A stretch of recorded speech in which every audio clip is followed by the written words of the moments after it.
Hi dear students, നമ്മൾ കഴിഞ്ഞ ക്ലാസ്സുകളിൽ ഗ്രോസ് ടോട്ടൽ ഇൻകം അല്ലെങ്കിൽ ഒരു അസസിയുടെ ടാക്സബിൾ ഇൻകം കമ്പ്യൂട്ട് ചെയ്യുമ്പോൾ അതിനകത്തുള്ള 5 ഹെഡ്സ് ഓഫ് ഇൻകം, അതിൽ നമ്മൾ 3 ഹെഡ്സ് ഓഫ് ഇൻകമാണ് നമ്മൾ നേരത്തെ പരിചയപ്പെട്ട് കഴിഞ്ഞത്. Income from salaries, income from house property, profits and gains of business or profession. ഓരോ ഹെഡുകളും വളരെ സ്പെസിഫിക് ആയിട്ടുള്ള ഹെഡുകളാണ്.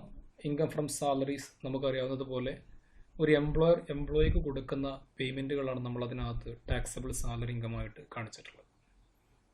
അതുപോലെ ഒരു പ്രോപ്പർട്ടിയുമായി ബന്ധപ്പെട്ടുള്ള ഒരു ബിൽഡിങ്ങുമായി ബന്ധമുള്ള ലാൻഡോ അതുമായി ബന്ധപ്പെട്ട് വരുന്ന ഇൻകമാണ് ഇൻകം ഫ്രം ഹൗസ് പ്രോപ്പർട്ടി എന്ന ഹെഡിന് താഴെ ആനുവൽ വാല്യൂ അടിസ്ഥാനമാക്കി നമ്മൾ കമ്പ്യൂട്ട് ചെയ്യുന്നത്.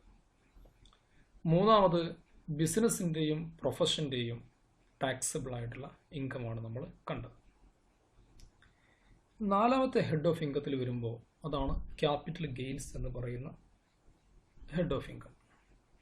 എന്താണ് ക്യാപിറ്റൽ ഗെയിൻ?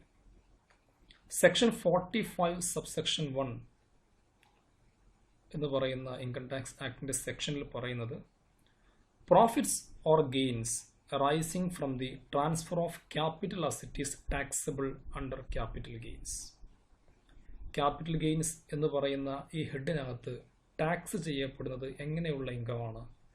ഒരു ക്യാപിറ്റൽ അസറ്റ് ട്രാൻസ്ഫർ ചെയ്യുന്ന സമയത്തുണ്ടാകുന്ന പ്രോഫിറ്റോ ഗെയിനോ ആണ് നമ്മൾ ഈ ഹെഡിനകത്ത് ടാക്സ് ചെയ്യേണ്ടത്. അപ്പോൾ അതിനകത്ത് പറയുന്ന 2 പ്രധാനപ്പെട്ട ടേമുകളുണ്ട്. ഒന്ന് ട്രാൻസ്ഫർ, മറ്റൊന്ന് ക്യാപിറ്റൽ അസറ്റ്. ക്യാപിറ്റൽ അസറ്റിൻ്റെ ട്രാൻസ്ഫറുമായി ബന്ധപ്പെട്ടുള്ള പ്രോഫിറ്റാണ് ക്യാപിറ്റൽ ഗെയിൻ എന്ന് പറയുന്നത്. ഓക്കെ, അപ്പോൾ നമ്മൾ ആദ്യം ക്യാപിറ്റൽ അസറ്റ് എന്ന് പറയുമ്പോൾ എന്താണ്? കാരണം ക്യാപിറ്റൽ അസറ്റ് ട്രാൻസ്ഫർ ചെയ്യുന്ന സമയത്താണ് ക്യാപിറ്റൽ ഗെയിൻ ഉണ്ടാവേണ്ടത്, അല്ലേ? There is A definition for the term capital asset as per section 2 subsection 14 of the income tax act. As per this section, capital asset is property of any kind held by an assessee whether connected with his business profession or not. നമുക്ക് പറയാൻ കഴിയുന്നത് capital asset എന്ന് പറഞ്ഞാൽ ഒരു അസസ്സിയുടെ ബിസിനസ്സോ പ്രൊഫഷനോ ആയി ബന്ധപ്പെട്ട് ഉപയോഗിക്കുന്നതോ അല്ലാത്തതോ ആയിട്ടുള്ള ഒരു അസസ്സി ഹോൾഡ് ചെയ്യുന്ന എല്ലാ തരം പ്രോപ്പർട്ടിയും ക്യാപിറ്റൽ അസറ്റാണ്. ബിസിനസ്സിനോ പ്രൊഫഷനോ വേണ്ടി ഉപയോഗിക്കുന്ന പ്രോപ്പർട്ടി ആവാം, ബിസിനസ്സിനോ പ്രൊഫഷനോ വേണ്ടി ഉപയോഗിക്കുന്നതല്ലാത്ത പ്രോപ്പർട്ടി ആവാം. ഒരു അസസ്സി ഹോൾഡ് ചെയ്യുന്ന എല്ലാ അസറ്റുകളും എല്ലാ പ്രോപ്പർട്ടിയും ക്യാപിറ്റൽ അസറ്റാണ്. അപ്പോൾ അതുകൊണ്ട് തന്നെ അതെങ്ങനെയൊക്കെ ആവാം? It may be movable asset or immovable asset, tangible asset or intangible asset, fixed asset or floating asset. ഏത് ഫോംസ് ഓഫ് അസറ്റും ആവാം. മൂവബിൾ ആവാം, ഇമ്മൂവബിൾ ആവാം, ടാൻജിബിൾ ആവാം, ഇൻടാൻജിബിൾ ആവാം, ഫിക്സഡ് ആവാം, കറണ്ട് ആവാം. ഇത്രയേ ഉള്ളൂ ഒരു അസസ്സി ഹോൾഡ് ചെയ്യുന്ന പ്രോപ്പർട്ടി ആവണം. Business undertaking is a capital asset. Gain on transfer is capital gain. ഒരു ബിസിനസ് കൺസേൺ എന്ന് പറയുന്ന ഒരു ക്യാപിറ്റൽ അസറ്റായി കണക്കാക്കപ്പെടുന്നു. ഒരു ബിസിനസ് സ്ഥാപനം നമ്മൾ ട്രാൻസ്ഫർ ചെയ്യുമ്പോൾ പ്രോഫിറ്റ് കിട്ടുകയാണെങ്കിൽ ആ പ്രോഫിറ്റും ക്യാപിറ്റൽ ഗെയിനാണ്, ബിസിനസ്സിൻ്റെ പ്രോഫിറ്റ് അല്ല. ഒരു ബിസിനസ് സ്ഥാപനം നമ്മൾ മറ്റൊരാൾക്ക് വിൽക്കുന്ന സമയത്ത് നമുക്ക് ഗെയിൻ ഉണ്ടാവുന്നു, പ്രോഫിറ്റ് കിട്ടുന്നു. അതിനെ നമ്മൾ ബിസിനസ്സിൻ്റെ പ്രോഫിറ്റ് ആയിട്ടല്ല കണക്കാക്കുന്നത്, അതിനെയും ക്യാപിറ്റൽ ഗെയിനായിട്ട് കണക്കാക്കുക. കാരണം എന്താണ്? ബിസിനസ് അണ്ടർടേക്കിങ്ങിനെ ഒരു ക്യാപിറ്റൽ അസറ്റ് ആയിട്ടാണ് ഇൻകം ടാക്സ് ആക്ട് പ്രകാരം കാണുന്നത്. ഇനി ക്യാപിറ്റൽ അസറ്റ് നമ്മൾ ഏത് പ്രോപ്പർട്ടിയും ക്യാപിറ്റൽ അസറ്റ് ആണെന്ന് പറയുന്നുണ്ടെങ്കിലും എല്ലാ പ്രോപ്പർട്ടിയും ക്യാപിറ്റൽ അസറ്റായി കണക്കാക്കാൻ പറ്റില്ല. അതിനകത്ത് എക്സ്ക്ലൂഡ് ചെയ്യപ്പെടുന്ന അല്ലെങ്കിൽ ക്യാപിറ്റൽ അസറ്റായി കണക്കാക്കാനാവാത്ത ചില ഐറ്റംസ് ഉണ്ട്. അതേതൊക്കെയാണ്? Capital asset does not include. എന്തെല്ലാമാണ് ക്യാപിറ്റൽ അസറ്റിനകത്ത് വരാത്തത്? നമ്മൾ അതിലേക്ക് പോവുകയാണെങ്കിൽ നമുക്കതിനകത്ത് ചില പ്രധാനപ്പെട്ട ഐറ്റംസ് കാണാൻ പറ്റും. ഒന്ന് കൊമേഴ്ഷ്യൽ ഗുഡ്സ് ആണ്. കൊമേഴ്ഷ്യൽ ഗുഡ്സ് എന്ന് പറയുമ്പോൾ എന്താണ് അർത്ഥം? Stock in trade, consumable stores or raw materials held for business or profession. ബിസിനസ്സിൻ്റെയോ പ്രൊഫഷൻ്റെയോ ഭാഗമായിട്ട് ഉപയോഗിക്കുന്ന സ്റ്റോക്ക് ഇൻ ട്രേഡ്, സ്റ്റോക്ക്, അതുപോലെ തന്നെ കൺസ്യൂമബിൾ സ്റ്റോഴ്സ് ഉപയോഗിക്കുന്നത്, ബിസിനസ്സിൻ്റെ ഭാഗമായിട്ട് ഉപയോഗിക്കുന്ന റോ മെറ്റീരിയൽ, ഇത്തരം കാര്യങ്ങളെ നമ്മൾ ക്യാപിറ്റൽ അസറ്റായിട്ട് കണക്കാക്കാൻ പാടില്ല. അല്ലെ, സാധാരണ നമ്മൾ അസറ്റ് എന്ന് പറയുമ്പോൾ അതിനകത്ത് കറണ്ട് അസറ്റ്സിൽ ഉൾപ്പെടുന്ന കാര്യങ്ങളാണ് ഈ പറഞ്ഞ കാര്യങ്ങളൊക്കെ, അല്ലേ. സ്റ്റോക്കും റോ മെറ്റീരിയൽസും അതുപോലെ തന്നെ കൺസ്യൂമബിൾ സ്റ്റോഴ്സും ഒക്കെ നമ്മൾ ആ ഒരു കാറ്റഗറിക്കകത്താണ് കാണാറുള്ളത്. പക്ഷേ ഇവിടെ നമ്മൾ ക്യാപിറ്റൽ അസറ്റ് എന്ന് പറയുന്ന സമയത്ത് ഇത്തരം അസറ്റ്സിനെ ക്യാപിറ്റൽ അസറ്റായിട്ട് കണക്കാക്കപ്പെടുന്നില്ല. അതുകൊണ്ട് തന്നെ ഇത്തരം ഗുഡ്സ് വിൽക്കുന്ന സമയത്ത് കിട്ടുന്ന പ്രോഫിറ്റ് എന്തല്ല, ക്യാപിറ്റൽ ഗെയിൻ അല്ല. രണ്ടാമത്, movable assets for personal use of assessee or family members. അസസിയുടെയോ അദ്ദേഹത്തിൻ്റെ ഫാമിലി മെമ്പേഴ്സിൻ്റെയോ പേഴ്സണൽ ആയിട്ടുള്ള ഉപയോഗത്തിന് വേണ്ടിയുള്ള മൂവബിൾ അസറ്റുകളെ നമ്മൾ ഒരു അസസിയുടെ ക്യാപിറ്റൽ അസറ്റായിട്ട് കണക്കാക്കാൻ പാടില്ല. പേഴ്സണലായിട്ട് അദ്ദേഹമോ അല്ലെങ്കിൽ അദ്ദേഹത്തിൻ്റെ ഫാമിലി മെമ്പേഴ്സോ ഉപയോഗിക്കുന്ന ഏതെങ്കിലും അസറ്റ് ഉണ്ടെങ്കിൽ, ഇപ്പോൾ ഉദാഹരണം ഞാൻ പറയുകയാണെങ്കിൽ, ഇപ്പോൾ ഒരു പേഴ്സണൽ ഒരു സ്കൂട്ടർ, ഒരു അസസി അദ്ദേഹത്തിൻ്റെ പേഴ്സണൽ യൂസിന് ഉപയോഗിച്ചുകൊണ്ടിരിക്കുന്ന ഒരു സ്കൂട്ടർ ഉണ്ട്. ആ സ്കൂട്ടർ എന്തല്ല, ക്യാപിറ്റൽ അസറ്റ് അല്ല. അവർ ധരിച്ചുകൊണ്ടിരിക്കുന്ന വസ്ത്രങ്ങളുണ്ട്, അതെന്തല്ല, ക്യാപിറ്റൽ അസറ്റുകളല്ല.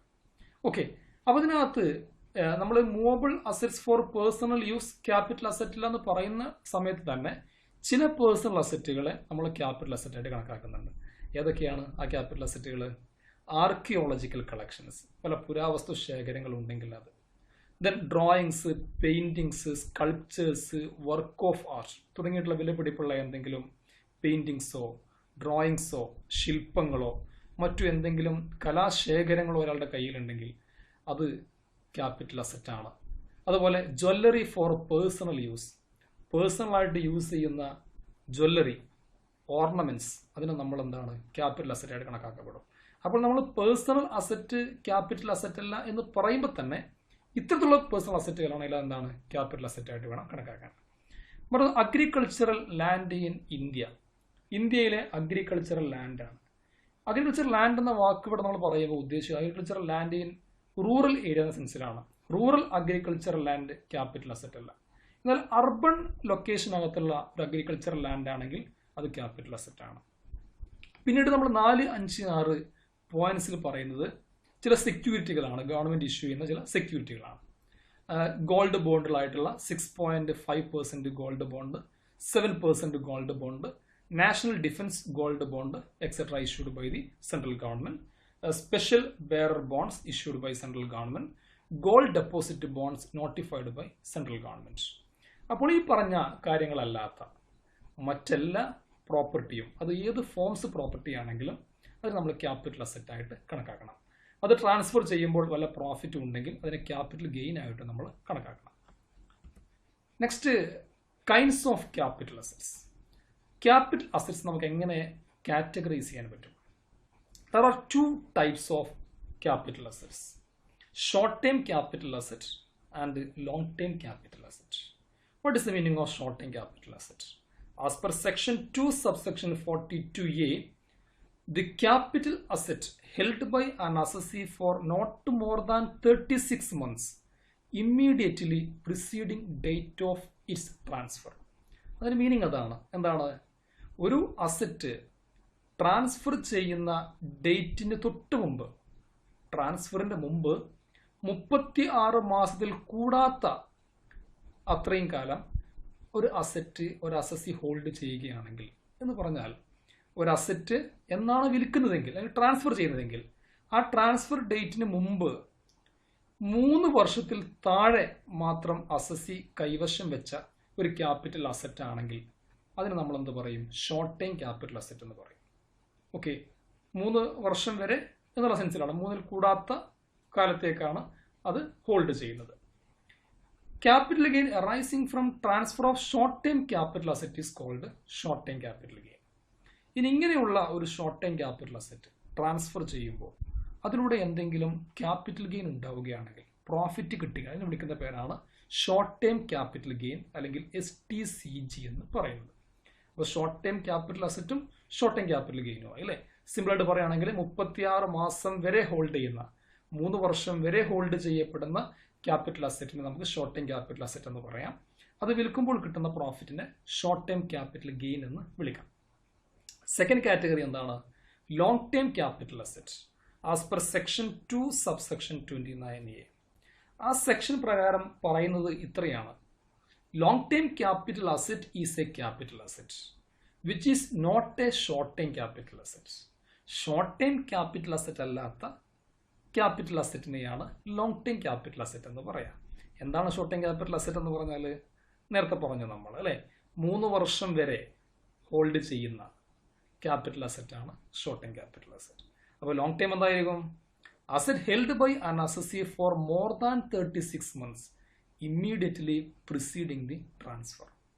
ട്രാൻസ്ഫർ ഡേറ്റിന് മുമ്പ് 3-ൽ കൂടുതൽ വർഷം അസസി ഹോൾഡ് ചെയ്തിട്ടുള്ള ക്യാപിറ്റൽ അസറ്റിനെയാണ് ലോങ് ടേം ക്യാപിറ്റൽ അസറ്റ് എന്ന് പറയുന്നത്. ഒരു ഉദാഹരണം ഞാൻ പറയാം.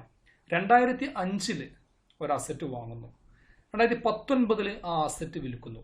അപ്പോൾ 2005 മുതൽ 2019 വരെ 14 വർഷം ആ അസസി ഹോൾഡ് ചെയ്യുന്നുണ്ട്. അപ്പോൾ എന്ത് അസറ്റായി? അത് ലോങ് ടേം ക്യാപിറ്റൽ അസറ്റായി അല്ലേ? കാരണം 3-ൽ കൂടുതൽ വർഷങ്ങൾ, 36-ൽ കൂടുതൽ മാസങ്ങൾ ആ അസസി കൈവശം വെച്ചിട്ടുണ്ട്. അതേ സമയത്ത് കഴിഞ്ഞ വർഷം ഒരു അസറ്റ് വാങ്ങുന്നു, അത് ഈ വർഷം വിൽക്കുകയാണെങ്കിൽ ഷോർട്ട് ടൈം ക്യാപിറ്റൽ അസറ്റ് ആണ്.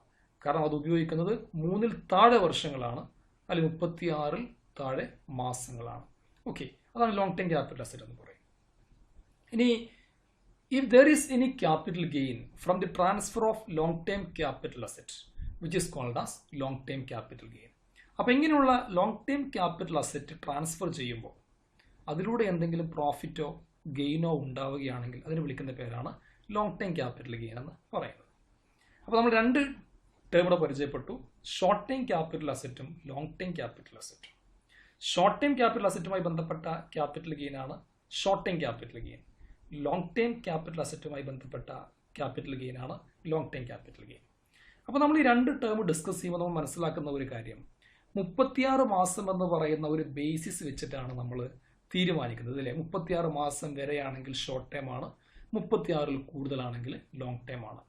ഇങ്ങനെയാണെങ്കിലും ചില എക്സെപ്ഷണൽ കേസുകളിൽ ഈ 36 മാസം എന്നുള്ളതിന് പകരം 12 മാസം, 24 മാസം എന്നൊക്കെ വരുന്നുണ്ട്. ഏതൊക്കെ കേസാണ് നമുക്ക് നോക്കാം. 1, a security other than a unit listed in a recognized stock exchange in India, a unit trust of India, a unit of equity oriented fund, or zero coupon bond, 12 months instead of 36 months. Capital asset എന്ന് പറയുന്നത് ഒരു mutual fund unit അല്ലാത്ത ഒരു security ആണെങ്കിൽ, list ചെയ്യപ്പെട്ട security ആണെങ്കിൽ, ഇന്ത്യയിലെ ഏതെങ്കിലും അംഗീകൃത സ്റ്റോക്ക് എക്സ്ചേഞ്ചിൽ ലിസ്റ്റ് ചെയ്യപ്പെട്ടിട്ടുള്ള മ്യൂച്വൽ ഫണ്ട് യൂണിറ്റ് അല്ലാത്ത ഒരു സെക്യൂരിറ്റി ആണെങ്കിൽ, ഷെയറോ ഡിബഞ്ചറോ ഒക്കെ ആവാം. ഓക്കെ, അതുപോലെ തന്നെ യൂണിറ്റ് ട്രസ്റ്റ് ഓഫ് ഇന്ത്യ, UTIയുടെ ഏതെങ്കിലും യൂണിറ്റ് ആണെങ്കിൽ, അതല്ലെങ്കിൽ ഏതെങ്കിലും ഇക്വിറ്റി ബേസ്ഡ് ആയിട്ടുള്ള മ്യൂച്വൽ ഫണ്ടിന്റെ യൂണിറ്റുകളാണെങ്കിൽ, അതല്ലെങ്കിൽ സീറോ കൂപ്പൺ ബോണ്ട് ആണെങ്കിൽ, ഇങ്ങനെയുള്ള ഏതെങ്കിലും ക്യാപിറ്റൽ അസറ്റ് ആണെങ്കിൽ ആ ക്യാപിറ്റൽ അസറ്റ് നമ്മൾ 36 മാസം എന്നതിന് പകരം 12 മാസം എന്ന ഒരു ക്രൈറ്റീരിയ വെച്ചിട്ടാണ് തീരുമാനിക്കേണ്ടത്. എന്ന് പറയുമ്പോൾ എന്താ അർത്ഥം? ഇത്തരത്തിലുള്ള ഏതെങ്കിലും ക്യാപിറ്റൽ അസറ്റ് ആണെങ്കിൽ 12 മാസം വരെ എന്ന് പറയുമ്പോൾ 1 വർഷം വരെ, 1 വർഷത്തിൽ കൂടാത്ത കാലം അത് ഹോൾഡ് ചെയ്തിരുന്നുവെങ്കിൽ അത് ഷോർട്ട് ടൈം ആയിട്ടുള്ള ക്യാപിറ്റൽ അസറ്റ് ആണ്. 1 വർഷത്തിൽ കൂടുതൽ ഇങ്ങനെയുള്ള ഏതെങ്കിലും ഷെയറോ ഡിബഞ്ചറോ UTIയുടെ യൂണിറ്റോ സീറോ കൂപ്പൺ ബോണ്ടോ ഒക്കെ കൈവശം വെച്ചിട്ടുണ്ടെങ്കിൽ അത് ലോങ് ടൈം ആയിട്ടുള്ള ക്യാപിറ്റൽ അസറ്റ് ആണ്. 36 മാസം എന്ന് പറയുന്ന ആ ഒരു ക്രൈറ്റീരിയ നമ്മളിവിടെ 12 മാസമായിട്ട് എടുക്കുന്നു എന്നുള്ള വ്യത്യാസമാണ് ഇതിനകത്ത് കാണാൻ പറ്റിയത്. ഒരു ഉദാഹരണം പറഞ്ഞാൽ അല്ലേ, ഇപ്പോൾ നമ്മൾ 2 വർഷം മുമ്പ് വാങ്ങിച്ചിട്ടുള്ള ഒരു സെക്യൂരിറ്റി ആണെങ്കിൽ, ഒരു ഷെയർ ആണെങ്കിൽ, അതെന്താണ്? ലോങ് ടൈം ക്യാപിറ്റൽ അസറ്റ് ആണ്. കാരണം 1-ൽ കൂടുതൽ വർഷമായിട്ട് ഇത് ഹോൾഡ് ചെയ്യുന്നുണ്ട്. മനസ്സിലായില്ലേ? രണ്ടാമത് പറഞ്ഞ മറ്റൊരു case, shares of a company being not listed. നമ്മൾ ആദ്യം പറഞ്ഞ കേസിൽ കണ്ട എന്തായിരുന്നു? ഇനി സെക്യൂരിറ്റി എന്ന് പറയുമ്പോൾ ഷെയറും ഡിബഞ്ചറും ഒക്കെ വരും അല്ലേ? ഷെയർ എന്താണ്? അത് ലിസ്റ്റഡ് ആയിട്ടുള്ള സെക്യൂരിറ്റിയാണ്. ഇവിടെ പറയുന്നത് ലിസ്റ്റ് ചെയ്യപ്പെടാത്ത ഒരു കമ്പനിയുടെ ഷെയർ, ഓക്കെ, അതല്ലെങ്കിൽ ലാൻഡ് ബിൽഡിംഗ്, അത് ലാൻഡും ബിൽഡിങ്ങും ഒന്നിച്ച് ചേർന്നുള്ള അസറ്റ്, ഇങ്ങനെ എന്തെങ്കിലും ക്യാപിറ്റൽ അസറ്റ് ആണെങ്കിൽ, അപ്പോൾ ലിസ്റ്റ് ചെയ്യപ്പെടാത്ത കമ്പനികളുടെ ഷെയറോ ലാൻഡോ ബിൽഡിങ്ങോ, ലാൻഡും ബിൽഡിങ്ങും കൂടി ചേരുന്ന രീതിയിലുള്ള ക്യാപിറ്റൽ അസറ്റോ ഒക്കെ ആണെങ്കിൽ ആ കേസിൽ 36 മാസത്തിന് പകരം 24 മാസമാണ്, 2 വർഷങ്ങളാണ് എടുക്കുന്നത്. അപ്പോൾ ഒരു ബിൽഡിങ് 2 വർഷം വരെ ഒരു ബിൽഡിംഗ് ഹോൾഡ് ചെയ്യുകയാണെങ്കിൽ അതെന്താണ്? ഷോർട്ട് ടേം ആയിട്ടുള്ള ക്യാപിറ്റൽ അസറ്റ് ആണ്. 2-ൽ കൂടുതൽ വർഷമായിട്ട് ആ ബിൽഡിംഗ് ഒരു അസറ്റ് ഹോൾഡ് ചെയ്യുന്നുണ്ടെങ്കിൽ അത് ലോങ് ടേം ആയിട്ടുള്ള ക്യാപിറ്റൽ അസറ്റ് ആണ്. അപ്പോൾ നമ്മൾ ഏറ്റവും ആദ്യം ക്യാപിറ്റൽ ഗെയിൻ കമ്പ്യൂട്ട് ചെയ്യുമ്പോൾ ഐഡന്റിഫൈ ചെയ്യേണ്ട ഒരു കാര്യം അതാണ്. അത് ആദ്യം ക്യാപിറ്റൽ അസറ്റ് ആണോ നോക്കണം. നമ്മൾ നേരത്തെ പറഞ്ഞു കുറേ ഐറ്റം എക്സ്ക്ലൂഡ് ചെയ്യുന്നുണ്ട്. ആ എക്സ്ക്ലൂഡ് ചെയ്യുന്ന ഐറ്റംസ് ഒഴിവാക്കി ബാക്കിയാണ് ക്യാപിറ്റൽ അസറ്റ് ആവുക. അടുത്ത ക്വസ്റ്റ്യൻ ഇതാണ്, അത് ഷോർട്ട് ടേം ആണോ ലോങ് ടേം ആണോ? ഷോർട്ട് ടേമോ ലോങ് ടേമോ നോക്കുമ്പോൾ നമ്മൾ എന്ത് ചെയ്യണം? 36 മാസം വെച്ച് നോക്കേണ്ട കേസാണോ, 12 മാസം വെച്ച് നോക്കേണ്ട കേസാണോ, 24 മാസം വെച്ച് നോക്കേണ്ട കേസാണോ? ഏത് കേസാണെന്നുള്ളത് നമ്മൾ ഐഡന്റിഫൈ ചെയ്യണം. അതിന് ശേഷമേ നമുക്ക് എന്ത് ചെയ്യാൻ കഴിയുള്ളൂ? ആ അസറ്റ് വിൽക്കുന്ന സമയത്ത്, ട്രാൻസ്ഫർ ചെയ്യുന്ന സമയത്ത് അവിടെ എന്തെങ്കിലും ക്യാപിറ്റൽ ഗെയിനോ ലോസോ ഉണ്ടെന്ന് പറയാൻ പറ്റുള്ളൂ. അത് ഷോർട്ട് ടേം ആണോ ലോങ് ടേം ആണോ നമുക്ക് ഐഡന്റിഫൈ ചെയ്യാൻ പറ്റുള്ളൂ. അപ്പോൾ അതുകൊണ്ട് ഇത് വളരെ ഇമ്പോർട്ടൻ്റ് ആയിട്ടുള്ള മാറ്ററാണ് classification of the capital asset എന്ന് പറയുന്നത്. ഇനി നമ്മൾ മറ്റൊരു ടേം കണ്ടത് അല്ലേ, ക്യാപിറ്റൽ ഗെയിൻ എന്ന് പറയുമ്പോൾ ക്യാപിറ്റൽ അസറ്റ്സ് ട്രാൻസ്ഫർ ചെയ്യുമ്പോൾ ഉള്ള പ്രോഫിറ്റ് ആണ്. ഓക്കെ, അപ്പോൾ എന്താണ് ട്രാൻസ്ഫർ എന്ന് പറഞ്ഞത്? What is the meaning of transfer of capital asset? Section 2 subsection 47 of the income tax act defines the term transfer. Transfer എന്താണെന്നുള്ളത് സെക്ഷൻ 2 സബ്സെക്ഷൻ 47 പറയുന്നുണ്ട്. ഈ ലിസ്റ്റ് കംപ്ലീറ്റ് അല്ല, അതിനകത്ത് പ്രധാനപ്പെട്ട ഭാഗങ്ങൾ മാത്രമേ ഞാൻ എടുത്തിട്ടുള്ളൂ ഈ ഒരു ഡെഫിനിഷൻ. അപ്പോൾ അതിൽ ഒന്ന് പറയുന്നത് എന്താണ്? Sale, exchange or relinquishment of the asset. ഒരു അസറ്റുമായി ബന്ധപ്പെട്ട് ട്രാൻസ്ഫർ എന്ന് പറയണമെങ്കിൽ ഒന്നുകിൽ അതിൻ്റെ സെയിൽ ആവണം, ആ അസറ്റ് വിൽക്കുകയാവണം. ഓക്കെ, ആ അസറ്റ് വിൽക്കുന്നത് സെയിൽസ് ആണ്. രണ്ടാമത് എക്സ്ചേഞ്ച്, അത് എക്സ്ചേഞ്ച് ആയിരിക്കാം. എന്ന് പറയുമ്പോൾ എന്താ അർത്ഥം? ഒരു ക്യാപിറ്റൽ അസറ്റ് നമ്മൾ അങ്ങോട്ട് കൊടുത്തിട്ട് പകരം ഒരു ക്യാപിറ്റൽ അസറ്റ് ഇങ്ങോട്ട് വാങ്ങുകയാണെങ്കിൽ നമുക്കതിന് എക്സ്ചേഞ്ച് എന്ന് പറയാം. അത് ട്രാൻസ്ഫറിൻ്റെ പരിധിയിൽ വരും. അപ്പോൾ സെയിൽ എന്ന് പറയുമ്പോൾ നമ്മൾ ക്യാഷിനോ മറ്റു കൺസിഡറേഷനോ ആ അസറ്റ് വിൽക്കുക എന്നുള്ള സെൻസിലാണ്. എക്സ്ചേഞ്ച് എന്ന് പറയുമ്പോൾ കൈമാറുകയാണ്, കൈമാറ്റമാണ് അല്ലെ, അങ്ങോട്ടും ഇങ്ങോട്ടുള്ള എക്സ്ചേഞ്ച് ആണ്. ഒരു അസറ്റ് അങ്ങോട്ട് കൊടുത്ത് പകരം അസറ്റ് ഇങ്ങോട്ട് വാങ്ങുന്ന കേസാണ്. പറഞ്ഞ റീലിംഗ്വിഷ്മെന്റ് ഓഫ് ദി അസറ്റ് ആണ്. റീലിംഗ്വിഷ്മെന്റ് എന്ന് പറയുന്നത് സറണ്ടർ ഓഫ് എ റൈറ്റ് എന്നുള്ള മീനിങ് ആണ്. റൈറ്റ് സറണ്ടർ ചെയ്യുക. ഒരു അസറ്റിന്റെ മുകളിൽ ഒരാൾക്ക് റൈറ്റ് സറണ്ടർ ചെയ്യുന്നതിന് നമ്മൾ റീലിംഗ്വിഷ്മെന്റ് എന്നാണ് പറയാം. ഇപ്പോൾ റീലിംഗ്വിഷ്മെന്റിന്റെ എക്സാമ്പിൾ നമ്മൾ പറയുകയാണെങ്കിൽ ഇപ്പോൾ സാധാരണ റൈറ്റ് ഇഷ്യൂ എല്ലാവരും കേട്ടിട്ടുണ്ടാവും, റൈറ്റ് ഷെയർസ് എന്നൊക്കെ പറയുന്ന കോൺസെപ്റ്റ് അല്ലേ.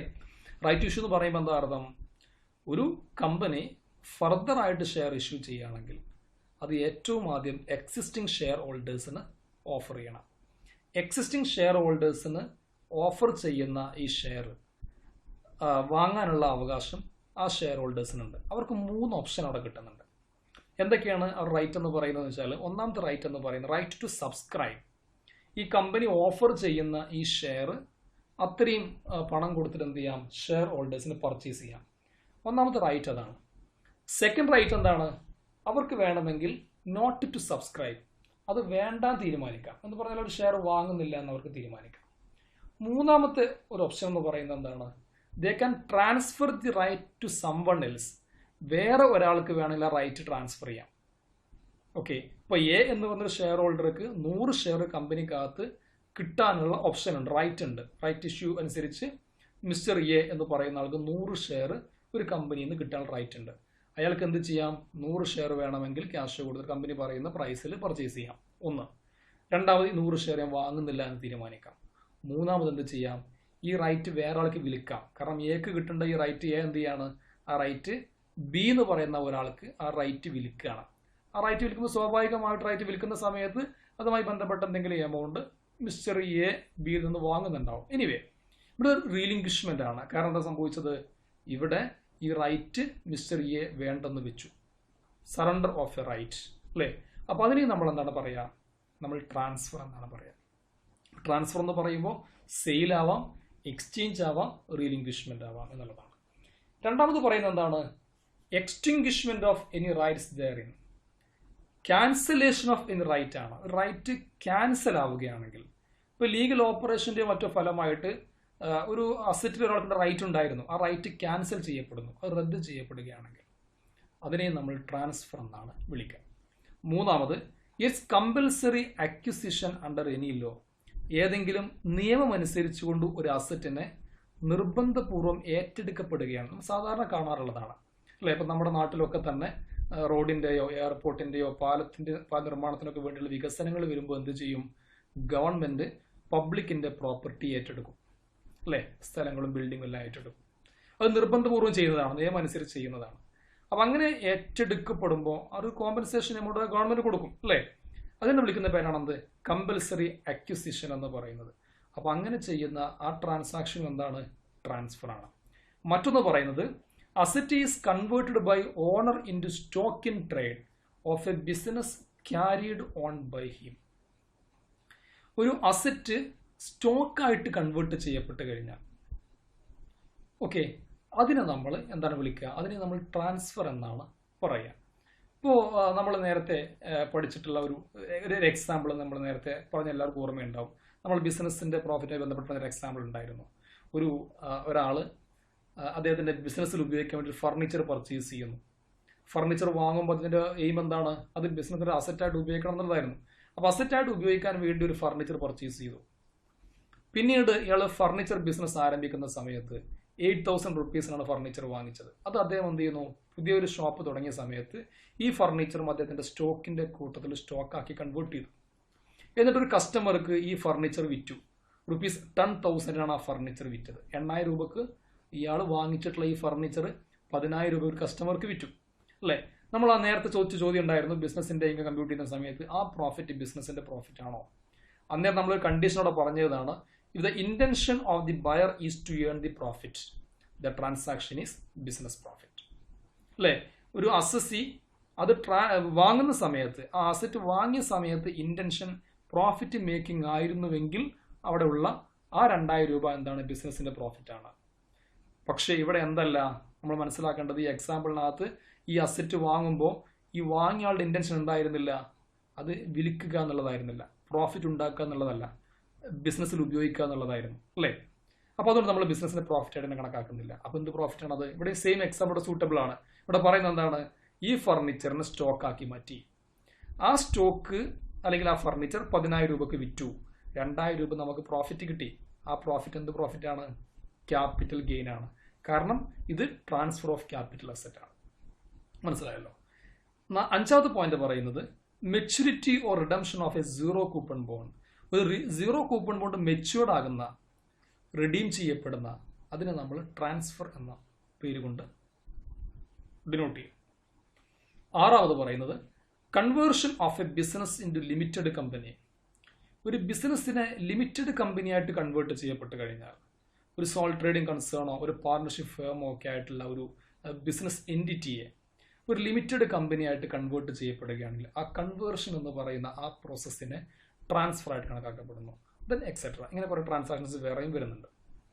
അപ്പോൾ ഇങ്ങനെയുള്ള ഏതെങ്കിലും ഒരു ട്രാൻസാക്ഷനെയാണ് ട്രാൻസ്ഫർ എന്ന് പറയുക. ഇങ്ങനെയുള്ള ട്രാൻസാക്ഷനിലൂടെ കിട്ടുന്ന പ്രോഫിറ്റിനെയാണ് നമ്മൾ ക്യാപിറ്റൽ ഗെയിൻ എന്ന് പറയുക. അപ്പോൾ ഈ 2 ടേമുകളും ഇമ്പോർട്ടൻ്റ് ആണ്. ക്യാപിറ്റൽ അസറ്റ് എന്ന് പറയുമ്പോൾ എന്താണ്? ട്രാൻസ്ഫർ ഓഫ് ക്യാപിറ്റൽ അസറ്റ് എന്ന് പറയുന്നത് എന്താണ്? ഓക്കെ.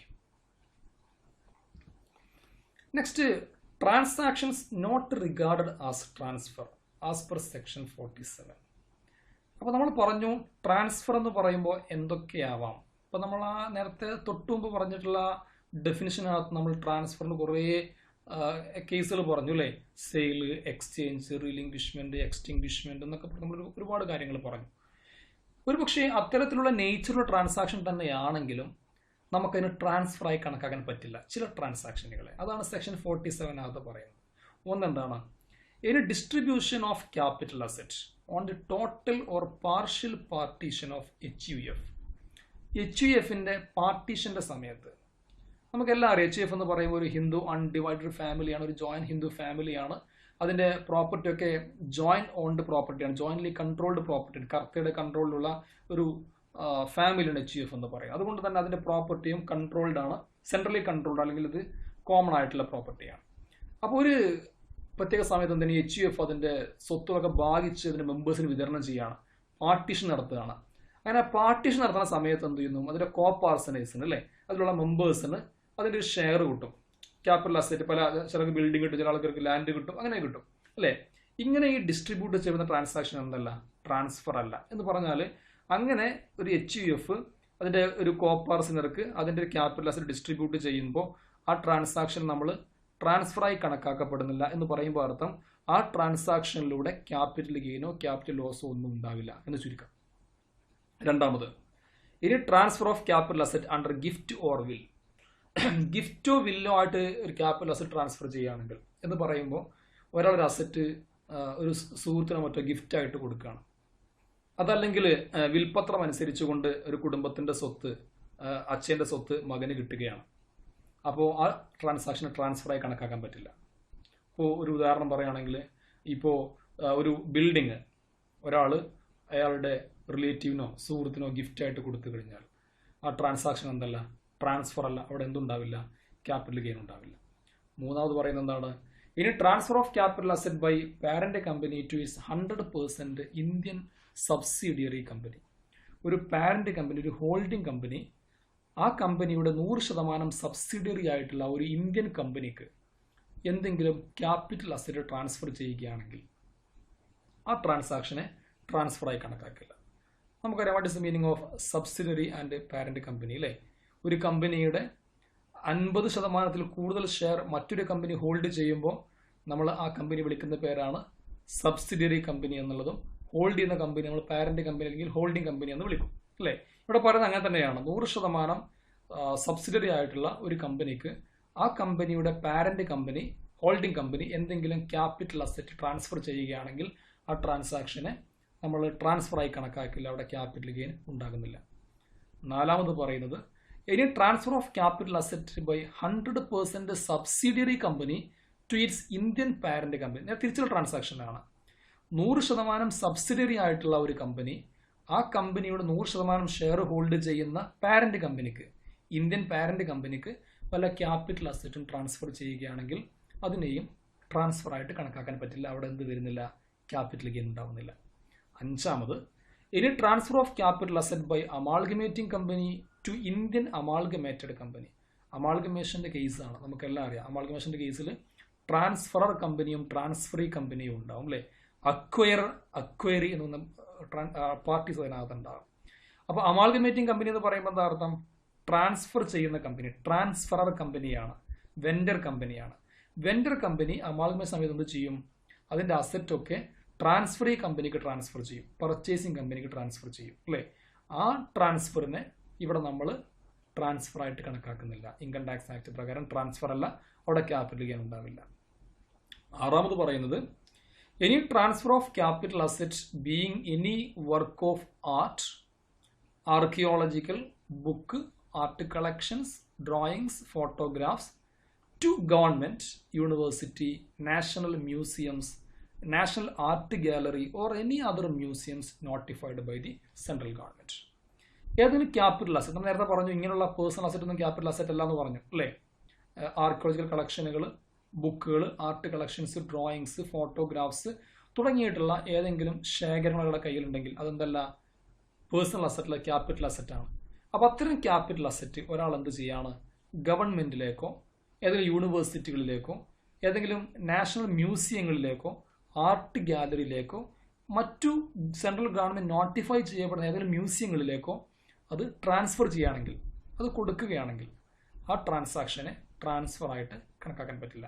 അവിടെ അത് കൊടുക്കുന്ന സമയത്ത് കൺസിഡറേഷൻ കിട്ടും, അതിന് പ്രോഫിറ്റ് ഒക്കെ ഉണ്ടാവും അല്ലേ. അതിനെന്തേ കണക്കാക്കാൻ പറ്റില്ല, നമ്മൾ ക്യാപിറ്റൽ ഗെയിൻ ആയിട്ട് കണക്കാക്കാൻ പറ്റില്ല. കാരണം എന്തുകൊണ്ടാണ്, ഈ ട്രാൻസാക്ഷൻ ട്രാൻസ്ഫർ അല്ലാത്തത് കൊണ്ട് തന്നെ അവിടെ ഉണ്ടാകുന്ന ഗെയിനൊന്നും ക്യാപിറ്റൽ ഗെയിനുമല്ല. ഏഴാമത്തത് പറയുന്നത്, any transfer by conversion of debentures, debenture stock or deposit certificate of a company into shares or debentures of that company. എന്തെങ്കിലും ഡിബെഞ്ചറോ ഡിബെഞ്ചർ സ്റ്റോക്കോ ഡെപ്പോസിറ്റ് സർട്ടിഫിക്കറ്റോ ഡിബെഞ്ചറോ ഷെയറോ ആയിട്ട് കൺവേർട്ട് ചെയ്യപ്പെട്ട് കഴിഞ്ഞാൽ, നമ്മളൊക്കെ പഠിച്ചിട്ടുള്ളതാണ് അല്ലേ. ഡിബെഞ്ചർ ക്ലാസിഫിക്കേഷനോ പഠിക്കുമ്പോൾ പഠിക്കാറുണ്ട്. കൺവേർട്ടിബിൾ ഡിബെഞ്ചറും നോൺ കൺവേർട്ടിബിൾ ഡിബെഞ്ചറും ഉണ്ട് അല്ലേ. എന്ന് പറയുമ്പോൾ അർത്ഥം, ഡിബെഞ്ചറിനെ കുറച്ച് കാലം കഴിയുമ്പോൾ ഷെയർ ആയിട്ട് കൺവേർട്ട് ചെയ്യാൻ പറ്റും, അതല്ലെങ്കിൽ അങ്ങനെ മറ്റു പുതിയ ഫോമിൽ ഡിബെഞ്ചറായിട്ട് കൺവേർട്ട് ചെയ്യാൻ പറ്റും. അപ്പോൾ അങ്ങനെ ഏതെങ്കിലും ഡിബെഞ്ചറോ ഡിബെഞ്ചർ സ്റ്റോക്കോ ഡെപ്പോസിറ്റ് സർട്ടിഫിക്കറ്റോ അതേ കമ്പനിയുടെ തന്നെ ഷെയറോ ഡിബെഞ്ചറോ ആയി കൺവേർട്ട് ചെയ്യപ്പെടുകയാണെങ്കിൽ ആ കൺവേർട്ട് ചെയ്യപ്പെടുന്ന ട്രാൻസാക്ഷനെ ട്രാൻസ്ഫർ ആയിട്ട് കണക്കാക്കാൻ പറ്റില്ല. അപ്പോൾ അത്തരം ട്രാൻസാക്ഷനിലൂടെ അവിടെ എന്തെങ്കിലും ഗെയിൻ ഉണ്ടെങ്കിൽ അത് ക്യാപിറ്റൽ ഗെയിൻ ആയിട്ടും കണക്കാക്കാൻ പറ്റില്ല. അപ്പോൾ ഇത്തരം ട്രാൻസാക്ഷനുകളെയാണ് നമ്മൾ ട്രാൻസ്ഫർ ആയിട്ട് കണക്കാക്കാൻ പറ്റാത്തത്. ഇപ്പോൾ നമ്മൾ പഠിച്ച കാര്യങ്ങൾ ഇവിടെ നമ്മൾ ക്യാപിറ്റൽ അസറ്റ് എന്ന് പറയുമ്പോൾ എന്താണ്, അതിൻ്റെ ക്ലാസിഫിക്കേഷൻ എങ്ങനെയാണ്, ട്രാൻസ്ഫർ എന്ന് പറയുന്നത് എന്താണ്, ട്രാൻസാക്ഷനെ ട്രാൻസ്ഫറായി കണക്കാക്കാൻ പറ്റാത്തത് ഏതൊക്കെയാണ്, ഇത്രയും കാര്യങ്ങളാണ്. Okay, thank you.